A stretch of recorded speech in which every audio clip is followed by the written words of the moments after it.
Hey, today I want to talk about how to measure content ROI. There are a few points I'm going to make today. We'll kind of talk through them piece by piece. Thanks for watching, by the way. It's nice to see you. It's nice to be being watched. I appreciate it. Hopefully this is informative and helpful for you as you think about how to make these measurements of content ROI. And this is really designed for people who are running content or running brand or running marketing teams and know that they need to produce content and that is sort of tangled up with the overall success of marketing in general, but maybe need to make the case for it because it's not enough to just say, oh yeah, we need to do content. We have this intuitive sense of it. I think sometimes we as marketers make the mistake of saying that we just need to do it and we don't need to measure it. So what I'm going to do is I'm going to start out with some more general comments on that theme. And then I'm going to talk about sources of ROI, sources of value for content, what you can measure, and some strategies for how to measure those things, which is also helpful to know if it's working or not, that you have some data that tells you whether it is actually having an effect, even if it's not direct. So the first thing I want to say is, and I'm going to put up a banner for this, content is hard to measure. And it's definitely harder than ads, for example. People spend a lot of time thinking about ads. They can run tests. They can take advantage of all of these complicated measurement tools. There are whole industries and companies devoted to getting better ad performance and thinking about all those things. Content doesn't have that. And part of the reason is that content is, in some sense, a little more tangled up with what is our positioning, what is our messaging. We can't get better content performance by running an A/B test with two different types of copy. We can't get information about what's resonating with visitors by turning things on and turning things off and turning up spend here and turning down spend here. The only way that we can think about and establish a content program is by engaging with these more deeper questions about what ideas are we trying to talk about? Do they resonate with visitors? Do we have the right product? Are we explaining it well? All these really deep marketing questions. And so content is hard to measure, partly because it touches on very deep marketing questions. I'm going to show that one here too. So that's important to keep in mind. It's never going to be the same as our ad performance or our outbound performance or other things like that, because the content embeds your ideas and your distribution and your brand and all this other stuff. Okay, great. So now that I've said that, I'm going to put up another banner, which is, but we have to try. Content marketers need to be accountable somehow. And let's put that up. Okay. So we need to think about ways that we can at least tie to the number, if only because you're going to have a conversation with your CFO who's going to ask you, how are these investments doing? And you're going to need to have some kind of answer. We really dislike it as an agency when we work with folks who are expecting to put $1 in and get $1 out. But we have to give clients, and you have to give your partners in the company some way, some framework for thinking about this, at the very least, so that they can understand whether you're headed in the right direction or not, whether there are bigger problems. So the things I said were content is hard to measure, touch on very deep marketing questions about what we're saying and how we're saying it, which is part of creating content, is engaging with those. But we have to try. We have to be accountable somehow for the performance of this stuff. Okay, great.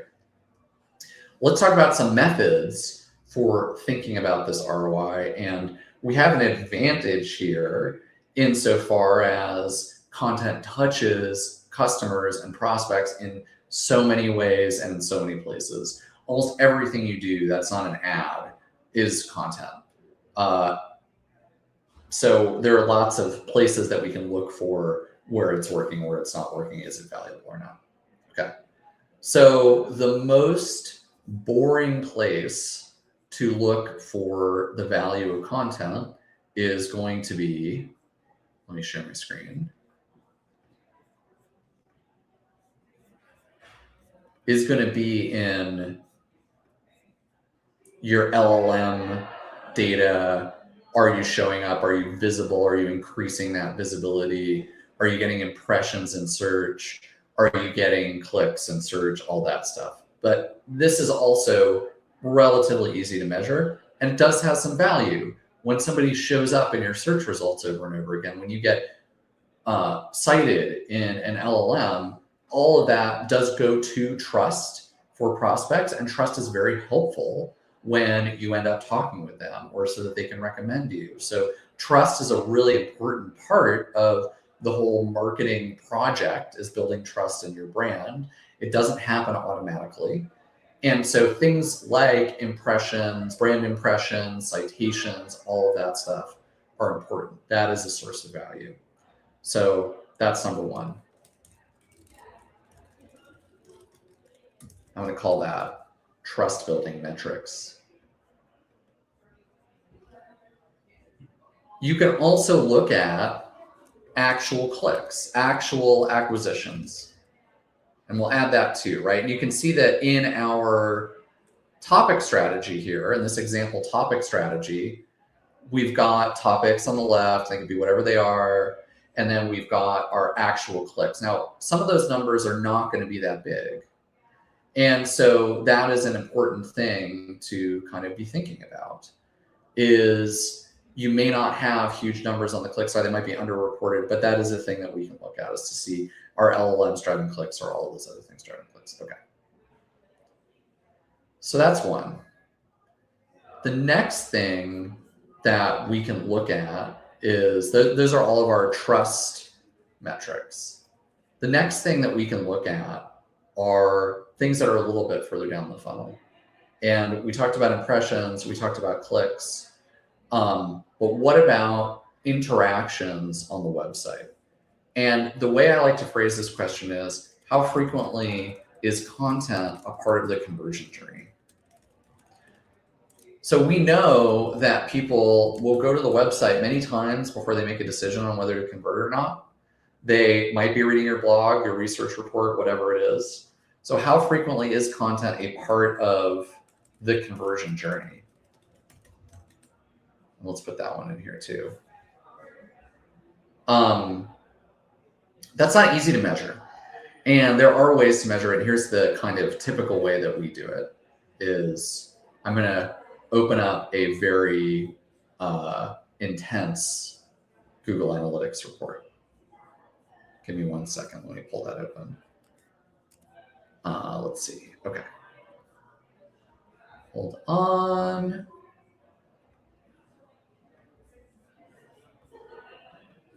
So imagine that, so I can't see my screen. Share this tab instead. Okay. You have different groups of users on your site. One set of users is people who just show up on the site, and they might be helpful to have for lots of reasons, but they aren't necessarily converting, or at least they're not converting in a way we can see. There's another set who actually do come to your site and then convert. That's that second column there. And then there's a third set who saw content on the way to converting. You can build this in Google Analytics. You can build it in lots of other tools. And I'll show you really quickly kind of what one of these segments looks like. We'll open a segment here. You can see we're including a sequence in the segment. We're pulling out a specific set of visitors. And we're saying, okay, the page location is blog or resource, and then is the key event true? i.e., did the conversion happen after they viewed a blog or resource page? And then another thing you can do in Google Analytics is you can break out every single page to see how it touches the conversion journey. So this is a really important source of explaining what's valuable, understanding what's working and what isn't, is these reports in GA4, if they're instrumented properly, that show you what is the influence on the conversion journey of all the things you're writing? What are the topics that are resonating, et cetera, et cetera. So we started with impressions and trust building metrics. Myself instead of my screen share. Started with impressions and trust building metrics. We talked about actual acquisitions of traffic to the site. That's another place that can be helpful. And then we also talked about what I just showed you was a GA4 report, which you can set up. You can use these segments and then analyze your data in this way. And we can go into detail on this on a future podcast, but that is the thing you can do. How frequently is content a part of the conversion journey? And for most of our clients, about half of conversions touch content. And when I say content, I mean not like product and solution pages, but like blogs or white papers or resources or sometimes webinars or other things on the way to converting. So that's another one. And then as you continue down the funnel, there are other things that we can look at too. So I'm going to share this other report with you. And let's hold on one second. That's not the right one. Oh, lost connection to my screen share audio. I think that's okay. I'm hoping y'all can still hear me. All right. So if I share my screen again and I say, share this tab instead. Other things that we look at, and by the way, here's what that looks like, that influence report can look like. You can see, you pull out all the individual pages, and then you see how often do users see the content before the conversion. And usually it's a pretty significant amount of the time. But then you can also look at things like, okay, and will a page on our site send somebody to an intent page or two, even if they don't convert? So what I just showed you was, did they actually convert? Was content actually part of the conversion journey? Another thing I'm showing you is content on the way to viewing a product page or learning more about the product, or it's some kind of engaged visit. And we'll put that in one here. We'll put that one in here too. How frequently is content a part of the engagement journey?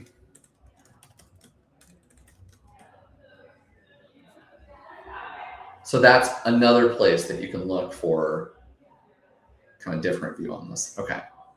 So just to go back to all the things that we've talked about, how do I measure the ROI of content? These are all things that you can think about. You can think about impressions and other trust building metrics, like places we showed up. You can think about actual acquisitions. So like, did we bring people into the site? Those clicks are worth something.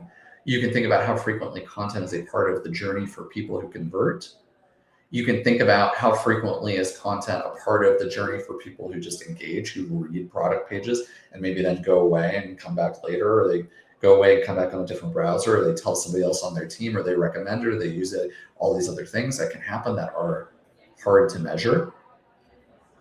The first things I said today. And then another place that you can look is, okay, we looked at all the stuff, top of the funnel stuff, medium funnel stuff. You can also look at, what does it look like from a deals perspective? And this is a contacts feed, but this is HubSpot. You can spend a bunch of time kind of going through HubSpot and building this. But like, if I look at all the traffic that we get that can be related to content, what's coming from organic, what's coming from direct can often be something coming from an LLM or some other way in which we're not tracking. Referrals from other sites sometimes will relate to content. There's lots of work that you can do in HubSpot to really pull out the things that are actually acquiring things and acquiring conversions, and that lead to sales, lead to deals. So we'll do actual opportunities.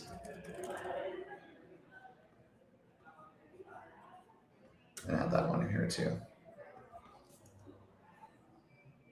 There are a lot of sources of value for content that aren't any of the things that I mentioned. So even all of the stuff that we've talked about so far, I think is relatively conservative.